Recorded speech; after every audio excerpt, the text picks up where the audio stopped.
As long as they don't play the Sabres in the playoffs, I think they might be okay. Let's go! Ladies and gentlemen, a little ridiculous. Good boy. Play all the hits. Let's Toronto Maple Leafs. Let me finish. How am I supposed to go to bed after watching that? I'm quite hyped. With you wherever you are, welcome to LFR.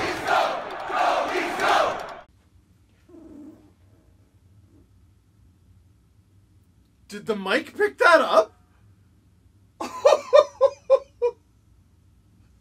Good fart, buddy. What a rip. Victory, Puppy Ziggy. Gonna call you Ilya Lapuchkin. No, I thought it was funny. I thought it was good. Did you think it was good? Fine. Ooh. Ooh.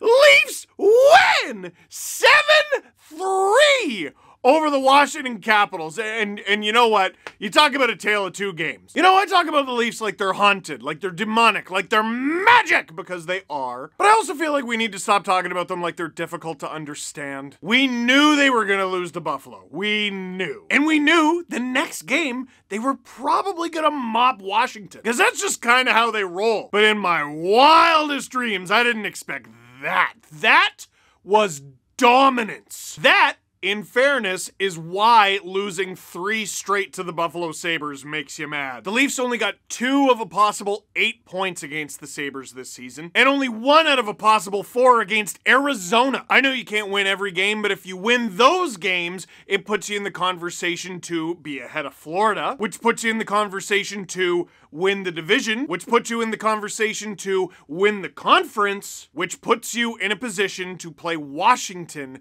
in the first round. And no offense to the Washington Capitals, but would you rather play Tampa, Boston, or them? You remember a week or so ago? You remember? Leafs beat a few teams and they were all chippy games. There was one against Florida, but I'm not talking about that one. There was one against Boston, but I'm not talking about that one. There was one against the Jets. I'm talking about that one. And do you remember what I said? I was surprised how many people reacted viscerally to what I said. At very least, in that specific game, the Jets couldn't hang. In this game, the Caps couldn't hang. Dude, this thing wasn't close, not for a minute. And that is why I am so happy to have the Matthews goal tally thing that we're all paying attention to as a distraction. I think we all are. Because, well, 1, it's actually pretty interesting. But 2, it distracts us from the fact that the playoffs are now 8 games away. By now, there would usually be a much larger conversation about how the Leafs are playing as a whole. Who are they going to play in the first round? How on earth do they get past the first round? And we all know that with this team, despite the fact that they drop the soft games to like a Montreal or a Buffalo or an Arizona,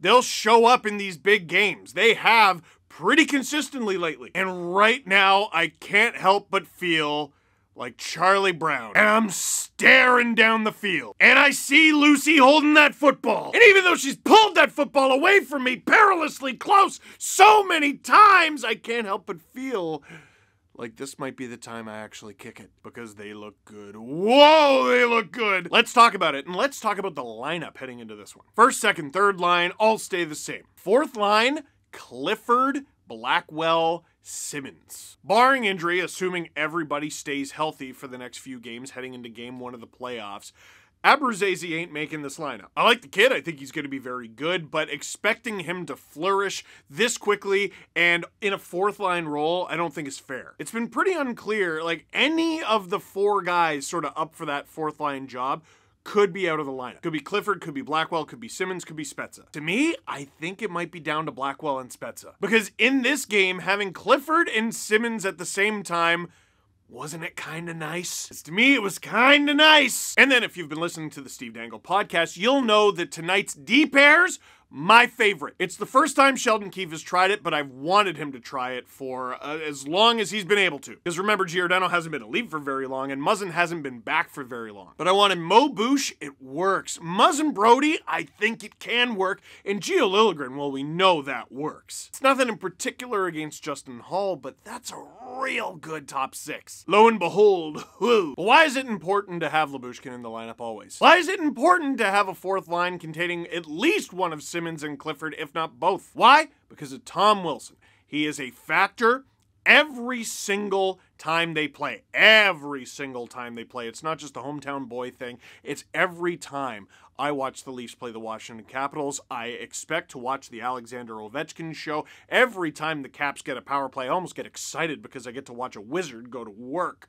And then Tom Wilson slowly draws your attention away. But in this one, the Leafs barreled through it. Less than 5 minutes in, Matthews to Marner. Marner, sick, disgusting pass to Michael Bunting. Finally! Here he is looking like Goro. I don't know why the screen did that. Kind of terrifying, but he finally scores for the first time in over a dozen games. That's his 21st, and the Leafs are up early. Not long after, William Nylander, wide open net on Ilya Samsonov. How doesn't that go in? Because Samsonov becomes the latest player to join Steve's paddle, save, and emporium, and he keeps it a 1-goal game. But minutes later, the Leafs-Swedish connection would get its revenge. Because William Nylander was fed a pass from Pierre Engvall, who was fed a pass from Jake Muzzin, who's not Swedish, but are you gonna argue with him? He's on a partial break. What's he gonna do? Is he gonna try to muscle to the front of the net? Do a little dangle? Stop up and wait for help. Or option D, blast the thing! Willie! Blow! His 29th of the season. Hey, Willie, 29. Kicking it old school, and the Leafs are up 2-0.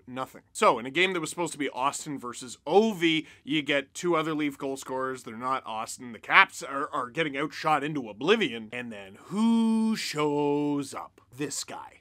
This guy shows it. Tom Wilson, he drags you into the reeds. And he's chirping at you from the bench. And he's getting Sheldon Keefe in on it. And also, he's running over Jack! And I'm super glad that Jack Campbell got up immediately. Because in the brief moment where his helmet flew off, I had a vision. And it's game 1 of the first round. And they're showing the pre-game graphics like they always do. And in one net is Andrei Vasilevsky, and they show his stats for the season. And in the other net is Carter Hutton.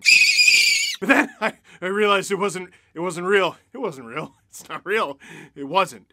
It wasn't. So it was a collision between Tom Wilson and a player he potentially injured, so naturally reactions were normal. They range between what's Tom Wilson supposed to do there and he's a wanted criminal. And it's tough because it's easy for me to say now because I know Jack is fine. I can assure you if Jack was hurt, if he did not get up, I would have, I'd probably have a much larger problem with it. Since he's fine, I'm thinking they at least got the call right. It's goaltender interference.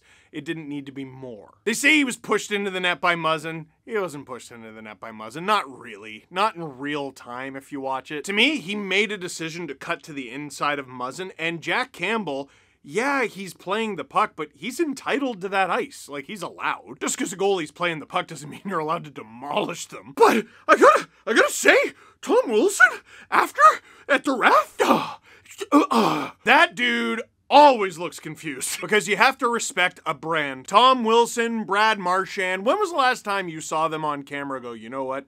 I deserve that penalty. Or any player, really. As they're skating over to the box, they just pat the ref on the back and they go, you know, I respect it. No, every player who plays that type of game has never committed an infraction ever. The Leafs have a few of those, but the #1 culprit, at least when it comes to the face, Alexander Kerfoot. You thought I was gonna say Bunting. It's definitely Kerfoot. Next time he takes a penalty, you watch. It's gonna be the most shocking thing that's ever happened to him. I'm not talking about disappointed disapproval. That's Mark Giordano. I'm talking about genuine shock and disbelief. Now, some people pointed out on Twitter that he's handsome and not confused, and I think you can be handsome and confused. But anyway, I say all that to say this. The Leafs are dominating the Washington Capitals. They are truly crushing them. The shots are like 10-2. It's 2-0. They've had a bunch of power plays. And at the end of the second, you got Wilson yapping at the bench. You got both enforcers on the Leafs side of the bench yapping back at him. You got the coach in on the action. Sheldon Keefe is getting in on the action. And Timothy Liljegren takes a penalty against guess who?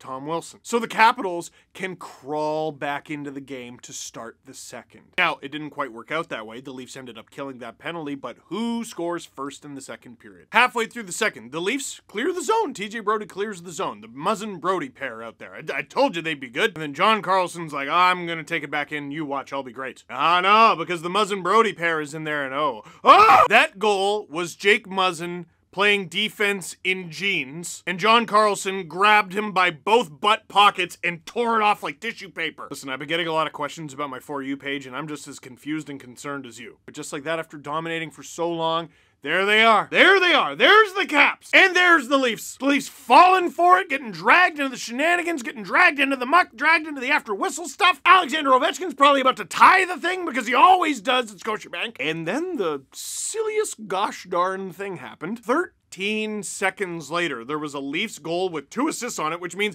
at least 3 Leafs touched the puck in 13 seconds. Riley feeds someone at the point, and they blast it with the strength of the speed of the Large Hadron Collider, and... Is that Ilya Lyubushkin? Was that... What? One of the cleanest and hardest clap bombs I've seen this season came from a dude who had just 1 goal in his first 202 games in the league. Ilya! And he had an assist! By the way, bringing him up to 20 career assists. He had a goal and an assist. You realize Ilya Lyubushkin had 9% of his career NHL points in this game? And I will reiterate, had played 202 games, now 203. And despite, for a fleeting moment, the Washington Capitals having every reason to believe they would tie this game up and get right back into it and potentially escape Toronto with 2 points, that all evaporates. We just let Ilya Lyubushkin score on us, we all give up. 18 seconds later, William Nylander scores off a little poke and it's 4-1. 4 minutes later, Austin Matthews! I'm just kidding, he set up Ilya Mikheyev though. And with the assist, Matthews with his 101st point of the season, because the assist on the bunting goal was his 100th. Bet you screamed at the screen and left a comment before finishing the video. I forgot! I have a lot of things to say, and you could, if you go back and watch, I was setting it up and then I forgot to finish. Less than 2 minutes later, Bunting gets his 2nd of the game off a dazzling feed from Engvall. And after it looked like the Caps were about to crawl back into it, the Leafs score 4 goals in about 6 minutes. Now, whoa, Wilson did get one, because in the middle of that beating that the Leafs laid down on the scoreboard, Tom Wilson, he had a fight with Kyle Clifford, and you know, I gotta say it was pretty good. Clifford held his own, he got in some good shots, but let's be honest, Tom Wilson did pretty well. But it didn't turn the tide, it didn't stop the bleeding, it didn't change the momentum of the game. The Leafs kept scoring, and then Tom Wilson ends the period with a goal of his own. Were there any Caps? Were there any other Caps? Whenever you bring up Tom Wilson being dirty, a lot of Caps fans will be like, yeah, well, he gets points too. Yeah, he better, because if this is how they play, no one else is gonna. Less than 90 seconds into the 3rd period, Lyubushkin with the Ilya connection. Lyubushkin off the rush feed to Ilya Mikheyev, who streaks in forehand, backhand. Do you understand, Caps fans? Any non-Leaf fans watching this, do you understand? Do you understand, based on their career trajectories, the odds, the sheer odds of Lyubushkin and Mikheyev factoring on the same goal? Now, I will say, after that, the Caps did show some fight. Jack Campbell had to make a few saves, but he made them. Then Nick Dowd gets one 7-3, and I'm glossing over it, and here's why. It doesn't matter that he got it, because the Leafs are still up 7-3 now, okay? The last time they were up 7-2 with Jack Campbell and net, if I'm not mistaken, Jack got pulled, and the Leafs won that game 10-7. So after the 7-3 goal, the Caps keep pressing, and they get a shot, and it's a pretty good opportunity. And I'm just thinking, oh boy, here's how they get back. And in my heart of hearts, do I think it's gonna happen? No. Maybe a bit. Do I think, I think they could pull to within 7-5 or 6. I think they could pull to within a score that I would be uncomfortable with. And all Leaf fans watching, let's be honest, 7-4 would do it. For some of you, it might have even been 7-3. For me, it might have been 7-3. But Campbell made a glove save, and that just sort of calmed it down. We've seen it sort of spiral out of control, and yes, it's system issues, and it's the team making silly decisions, but sometimes the Leafs allow 1, and then they allow 2 and 3 and 4. And when the Leafs collapse like that, they don't typically make a habit of spreading it out. It happens fast. First save or 2 after a goal, huge for Campbell, huge for Shelgren, huge for whoever is in net for the Leafs. And in this one, the Leafs got it. I'm going to assume the Washington Capitals treated that as an evaluation game, because I know the Toronto Maple Leafs treated that as an evaluation game. As a Leafs fan, I'm feeling a lot better than I was 48 hours ago. God, I wonder how the Caps are feeling. Questions. If you got a message from the future after losing to Montreal in the playoffs saying the Leafs had home court advantage over the Lightning in 2022, would you believe it? Yeah, absolutely. Absolutely. You know why, Mike? Because it's dumb. It's dumb and it doesn't make sense. That's why I'd believe it. Oh, the Leafs, their new home jerseys are purple. And yeah, I believe it. They're ridiculous. They're truly ridiculous. They have the top-selling jersey in the league right now, and its selling feature is you can turn it inside out. The Leafs are ridiculous and preposterous. Yes, I would believe it. I'd probably be much more interested in the fact that I just got a message from the future. Somewhat of a heavy game, don't you think?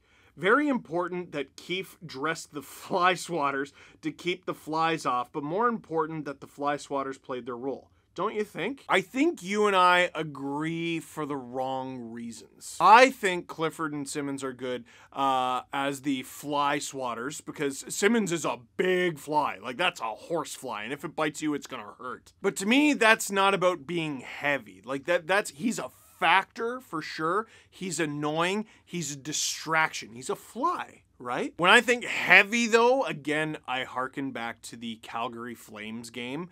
That's a heavy team. It's not that they don't get involved in the shenanigans. They have a Kachuk brother on their team.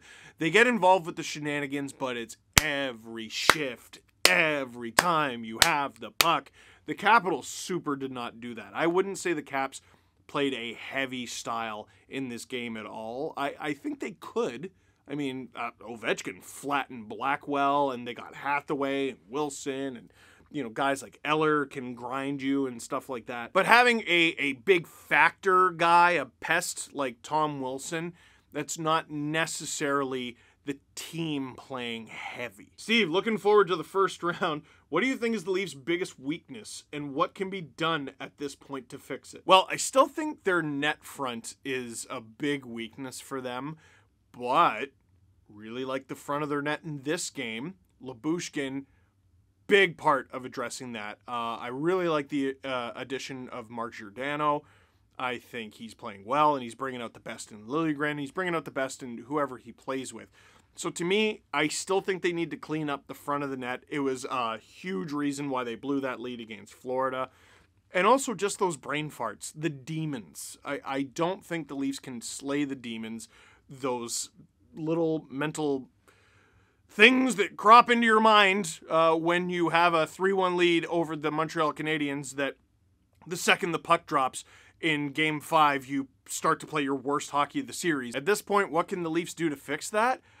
Continue to kick every playoff opponent you find in the regular season up and down the ice. So people are looking at the Sens and the Islanders and the Flyers, who the Leafs have coming up.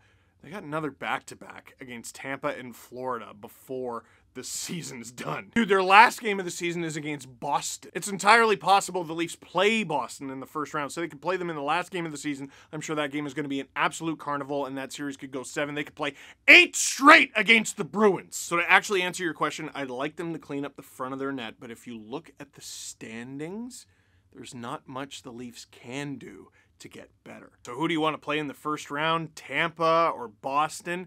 To me, the Leafs' greatest opponent is in here. If you've been watching these measuring stick games recently, I don't know how you can't feel real good about this team. So that is it for this one. Thank you very much for watching. Click like if you like this video. Click subscribe if you really liked it. Tell all your friends.